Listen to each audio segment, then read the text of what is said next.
రేపే గురువారము గురు పుష్య యోగంతో కూడుకొని వస్తుంది. ఇది చాలా పవిత్రమైనటువంటి రోజు. కాబట్టి ఇంట్లో ఆడవాళ్ళు పొరపాటునైనా సరే తెలిసి కానీ తెలియక కానీ ఈ కూరను వండినా తిన్నా అష్ట కష్టాల పాలైపోతారు. చేతిలో చిల్లి గవ్వ కూడా మిగలకుండా జన్మ జన్మల దరిద్రం అనేది పట్టి పీడిస్తుందన్నమాట.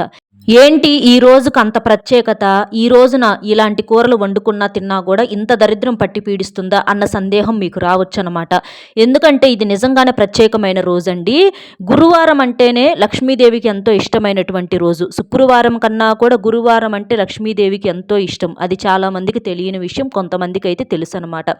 అయితే ఈ రోజున పుష్యమి నక్షత్రంతో కూడుకొని రావటం అనేది విశేషం అనమాట. కాబట్టి ఈ రోజును గురు పుష్య యోగం అంటారు. ఈ రోజు అంటే లక్ష్మీనారాయణులకు చాలా ఇష్టమైనటువంటి రోజు అనమాట. కాబట్టి ఈ రోజున లక్ష్మీనారాయణులకు మీరు పూజ చేయటం వలన, అంటే విష్ణుమూర్తి లక్ష్మీదేవి ఇద్దరూ కలిసి ఉన్నటువంటి చిత్రపటానికి గంధము కుంకుమ పుష్పాలతో చక్కగా అలంకరణ చేసి మీరు పూజ చేసినట్లయితే మీరు ఏ కోరిక అయితే కోరుకుంటారో ఆ కోరిక ఖచ్చితంగా నెరవేరుతుంది అని చెప్పేసి మనకు శాస్త్రాల్లో చెప్పటం అనేది జరుగుతుందన్నమాట. అంతేకాకుండా ఈ రోజున ఏదన్నా బంగారం కొనుగోలు చేసినా కూడా మీకు బాగా కలిసి వస్తుందన్నమాట. అలాగా మీకున్నటువంటి చెడుని తీసేసుకొని మంచిని తెచ్చిపెట్టుకోవటానికి ఇది మంచి రోజు. కాబట్టి ఇలాంటి రోజున చక్కగా అంటే ఉదయాన్నే లేచి ఇంటిని వాకిలిని శుద్ధి చేసుకోవటము, చక్కగా వాకిట్లో ముగ్గు వేసుకోవటము, పసుపు కుంకుమ చల్లుకోవటము, అలాగే ఇంటిని వాకిలిని కూడా శుద్ధి చేసుకొని కాస్త ఇల్లు తుడిచే నీళ్ళల్లో రాళ్ళ ఉప్పు వేసుకొని తుడుచుకొని చక్కగా స్నాన కార్యక్రమాలు పూర్తి చేసుకొని మరి దీపారాధన చేస్తూ ఉంటారు. మరి ఇలా చేసినప్పుడు కూరల విషయంలో పొరపాట్లు పడుతూ ఉంటారు, ముఖ్యంగా ఆడవారు. ఎందుకంటే లేచిన దగ్గర నుంచి భర్తకి పిల్లలకి క్యారేజ్ బాక్సులు సర్ది పెట్టడము, పిల్లల్ని స్కూల్కి పంపించుకోవటము, అలాగే భర్తకు క్యారేజ్ ఇట్లా ఏంటంటే హడావుడిగా ఉంటూ ఉంటారు. అలా కూరల విషయంలో పొరపాటు చేస్తూ ఉంటారనమాట. నాన్ వెజ్ తినకూడదు అన్న విషయం అందరికీ తెలిసిందే ఇలాంటి ప్రత్యేకమైన తిథుల్లో. నాన్ వెజ్తో పాటుగా మనకు కూరల్లో కూడా కొన్ని రకాల కూరలు వండకూడదు, తినకూడదని మనకు శాస్త్రాలు చెప్తున్నాయన్నమాట. అంటే ఆకుకూరలు, అలాగే వెజిటేబుల్స్, కూరగాయలు ఇలాంటివి కొన్ని తినకూడదనమాట. అలాగ తెలిసి తెలియక ఇలాంటి కూరలు వండటం వల్ల ఏంటంటే గ్రహాల దోషాల వల్ల ఏంటంటే సమస్యలు లేనిపోని వచ్చి పడుతూ ఉంటాయి. మనకు తెలియదు, తిన్నంతసేపు బాగానే ఉంటుందండి. కాకపోతే సమస్య ఎప్పుడైనా సరే నిదానంగా మొదలవుతుంది. మన ఊహకు అందదు, మనకు తెలియదు. కాబట్టి నమ్మకాలతో కొంతమంది ఇలాంటి నియమాలు పాటించి సమస్యల నుంచి బయటపడుతూ ఉంటారనమాట. ముఖ్యంగా గొప్ప గొప్ప వాళ్ళ రహస్యాలు ఇవే. బాగా డబ్బు ఉన్న వాళ్ళని చూడండి, వాళ్ళు ఏంటంటే చాలా జాగ్రత్తగా అన్ని నియమనిష్టలతో ఉంటారు. అందుకే వాళ్ళకి ఆ రకంగా బాగా కలిసి వస్తుందన్నమాట. కొంతమంది ఏముందలే అని చెప్పి పట్టకుండా వదిలేసిన వాళ్ళకి అలాగే ఉంటుంది వాళ్ళ లైఫ్. కాబట్టి మనిషికి ఎప్పుడైనా సరే నమ్మకమే పునాది. కాబట్టి అలాంటి నమ్మకంతో చేసే నియమాలు అనేవి మనల్ని ఒక ఉన్నత స్థాయిలో ఉంచడానికి ఉపయోగపడుతూ ఉంటాయన్నమాట. ఇంట్లో ఆడవాళ్ళు కూర వండితే ఏంటంటే పిల్లలు కానీ, పెద్దవాళ్ళు కానీ, మగవాళ్ళు కావచ్చు, ఇంట్లో పెద్దవాళ్ళు కావచ్చు, ఆలోచించకుండా తినేస్తూ ఉంటారనమాట. ఎందుకంటే ఇంటి ఇల్లాలు ఎంతో ప్రేమతో శ్రద్ధతో వండుతుంది. అంటే పిల్లలు బాగా తినాలి, ఒక ముద్ద ఎక్కువ తినాలి అని చెప్పేసేసి చాలా ప్రేమతో ఆడవాళ్ళు వండుతూ ఉంటారు. ఆడవాళ్ళు వండితే ఇంట్లో ఆలోచించరనమాట. కాబట్టి అలా మీరు తెలిసి తెలియక వండినా, ఎందుకంటే తెలిసి తప్పు చేసినా తెలియక తప్పు చేసినా తప్పే కదండి.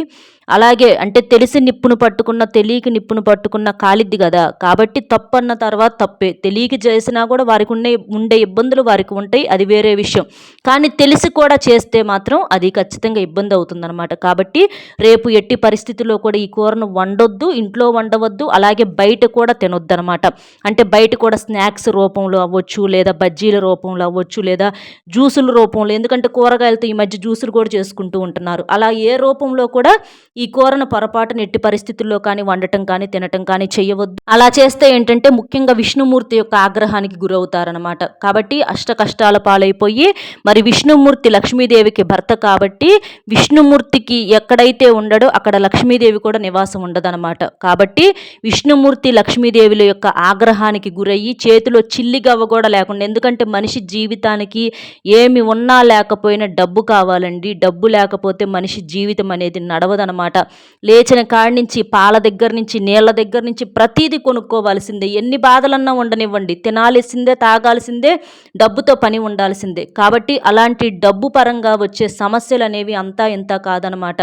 కాబట్టి కనీస అవసరాలకైనా మనిషికి డబ్బు అనేది చాలా అవసరం అవుతుంది. చాలామంది డబ్బుదేముందిలే అని చెప్పేసి అంటూ ఉంటారు. అవి కొన్ని సందర్భాలు, అవి వేరు. కానీ మనిషి డబ్బు లేకుండా బ్రతకలేరు అన్నది కూడా పచ్చి వాస్తవం. కాబట్టి అలాంటి సమస్యలు రాకుండా ఉండటం కోసం మీరు చేసేటటువంటి ఈ నియమాలు బాగా ఉపయోగపడతాయన్నమాట. రేపేంటంటే గురువారం కాబట్టి చక్కగా ఇంట్లో పసుపు నీటిని కూడా చల్లుకోండి. ఇల్లును శుద్ధి చేసుకొని స్నానం చేసేసి పసుపు రంగు బట్టలు ధరించండి. గురువారం పసుపు బట్టలు ధరిస్తే చాలా మంచిదన్నమాట. స్నానం చేసే నీటిలో కూడా చిటికెడంత పసుపు వేసుకొని చేయండి. ఇక రేపు వండకూడని కూర విషయానికి వస్తే దోసకాయలు అనేవి ఎట్టి పరిస్థితుల్లో కూడా వండకూడదు, తినకూడదు. గుర్తుపెట్టుకోండి. అంటే దోసకాయ కూర రూపంలో కానీ లేదా పప్పులో పెడుతూ ఉంటారు దోసకాయల్ని. అలా పప్పులో పెడతాం కానివ్వండి, దోసకాయ పచ్చడి రూపంలో కానివ్వండి, బజ్జీల రూపంలో కానివ్వండి, అలాగే కీర దోసకాయలు జ్యూసుల రూపంలో కానివ్వండి, సలాడ్స్ రూపంలో కానివ్వండి, ఇలా ఏ రూపంలో కూడా ఈ దోసకాయలు అనేవి పొరపాటున వండటం కానీ తినటం కానీ చేయకూడదు. దోసకాయతో పాటుగా బంగాళదుంపలు కూడా తినకూడదు అనమాట.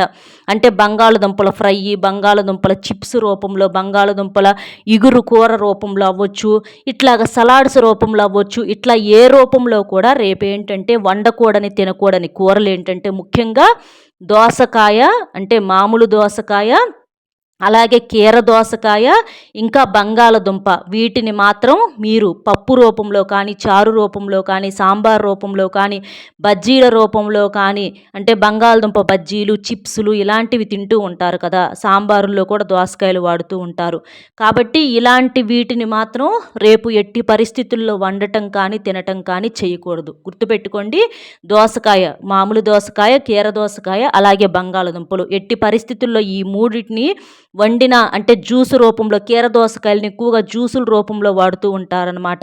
అలాగే సలాడ్స్లో కూడా ఎక్కువగా యూజ్ చేస్తూ ఉంటారు. కాబట్టి వీటిని ఏ రూపంలో కూడా వండటం కానీ తినటం కానీ చేయకూడదు. గుర్తుపెట్టుకోండి. తింటే మాత్రం అష్ట కష్టాల పాలైపోతారు, అప్పుల పాలైపోతారు, లక్ష్మీనారాయణుల యొక్క ఆగ్రహానికి గురవుతారు, చేతిలో చిల్లి గవ్వ కూడా లేకుండా ఇబ్బంది పడతారనమాట. ఇవి తప్ప మీరు మిగిలినవి ఏవైనా వండుకోవచ్చండి. వీటిని మాత్రం అవాయిడ్ చేసేసేయండి. ఇవి మాత్రం వద్దు. పప్పుల్లో కానీ ఏ రకంగా కూడా వండకూడదు. ఎందుకు అనంటే శాస్త్రాల ప్రకారం కొన్ని రోజుల్లో కొన్ని వండకూడదు, తినకూడదు, అంతేనమాట. కాబట్టి వాటికి ఏంటంటే చెప్పుకుంటూ పోతే చాలా ఉంటాయి. కాబట్టి మనకి పెద్దవారు ఏదైనా సరే ఏది చెప్పినా కూడా దాని వెనక చాలా రహస్యాలు ఉంటాయి, ఆరోగ్యపరంగా కూడా రహస్యాలు ఉంటాయి. కాబట్టి అవి వండొద్దు, తినొద్దు. ఇక ఈ రోజున మీరు పెరుగన్నం తింటే చాలా మంచిది. పిల్లలు అవ్వచ్చు, పెద్దలు అవ్వచ్చు. తప్పకుండా మీరు ఏదన్నా కూరలు వండుకొని తింటారు కదా, తర్వాత ఒక్క ముద్ద పెరుగన్నం తినండి. పిల్లలకు కూడా పెరుగన్నం పెట్టండి. చలువ చేసిద్ది అనమాట.